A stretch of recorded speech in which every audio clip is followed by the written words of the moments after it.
জুবিন গাৰ্গক মানে আমাৰ অসমৰ মুখ্যমন্ত্ৰী আৰু বিজেপি চৰকাৰখনে বিট্ৰে কৰিলে, বিশ্বাসঘাতকতা কৰে। জুবিন গাৰ্গ ইজ বিট্ৰেড নাও বাই দি গভৰ্ণমেণ্ট। একদম খোলা খুলি যদি মই কথা কওঁ, সঁচাকে অসমীয়া জাতিৰ আটাইতকৈ জনপ্ৰিয় মানুহজনক অসমৰ মুখ্যমন্ত্ৰী হিমন্ত বিশ্ব শৰ্মাই বিশ্বাসঘাতকতা কৰি পেলালে।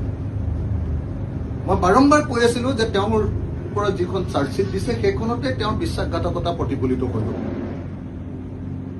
কিন্তু এতিয়াতো তেওঁ যিবিলাক কথা কৈ আছে তেওঁতো খোলা খুলিকে কৈ দিছে যে আজিৰ দিনটোত যদিহে আপোনাৰ ফাৰ্ষ্ট টেক হয় তেতিয়াহ'লে আটাইকেইজন অভিযুক্তই বেইল পাই যাব। অসমৰ মুখ্যমন্ত্ৰী এইটোৱে কৈছে নহয় জানো যে ফাৰ্ষ্ট টেক আদালত হলে বেইল পাব। তাৰমানে কি, মই যে কৈ আছিলো ইমান দিন আপোনালোকক যে অসমৰ মুখ্যমন্ত্ৰীয়ে এখন ভুৱা চাৰ্জশ্বিট দিছে আৰু জুবিন দাক যদি সঁচাকে ন্যায় দিব লাগে তেতিয়াহ'লে অতিৰিক্ত চাৰ্জশ্বিট দিব লাগিব, এই কথাটো সত্য।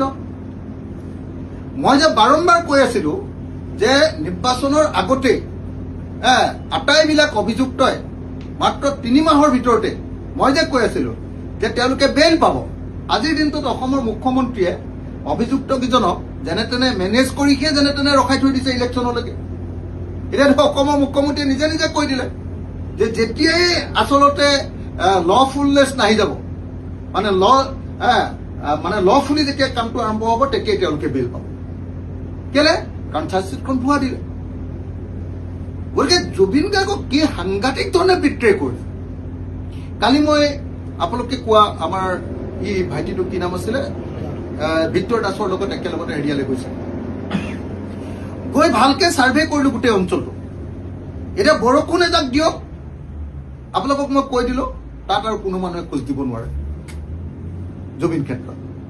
কাৰণ ওপৰৰ পৰা গোটেই পাহাৰটো যে কটা আছে, পাহাৰটো কটা পানী ৰঙা পানী আৰু মাটি আহি যাব, তাত এখন ৱাল দিব লাগিছিলে, এটা ড্ৰেইন কৰি চাইডেদি আঁতৰাই লৈ যাব লাগিছিলে।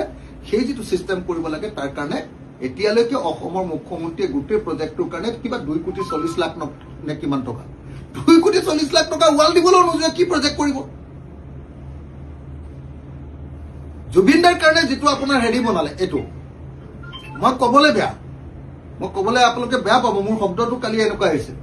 এতিয়া কি পাৰ চৰাই গঁৰালৰ সমান এটা সৰু ঘৰ এটা বনাই দিছে। ইণ্টাৰনেশ্যনেল ষ্টেণ্ডাৰ্ডৰ এজন শিল্পীৰ কাৰণে আপুনি চাওকচোন, জুবিন দাৰ যিটো একেবাৰে ক্ৰিমেশ্যন এৰিয়া, সেই ক্ৰিমেশ্যন এৰিয়াটোৰ চাৰিওফালে কি মাৰি দিলে চাওকচোন আপুনি। একদম মানে বন্দীশালত ৰখাৰ নিচিনাকে, আমাৰ জেইলতে তেনেকে ৰাখে। আমাৰ জেইলবিলাকত কি কৰে, মানুহক ইজনে সিজনে কথা পাতিবলৈ তেনেকুৱা এখন হেৰি বনাই দিয়ে, গ্ৰিল লগাই দিয়ে। আৰে জুবিন দাৰ সেইটোত বাৰু গ্ৰিল লগাই নেকি? জুবিন দাৰ ক্ষেত্ৰত ধুনীয়াকে চাৰিওফালে ধুনীয়া দামী গ্লাছ লগাই বাহিৰৰ পৰা ধুনীয়াকে ফটো মাৰিব পৰা কৰিব লাগিছিলে।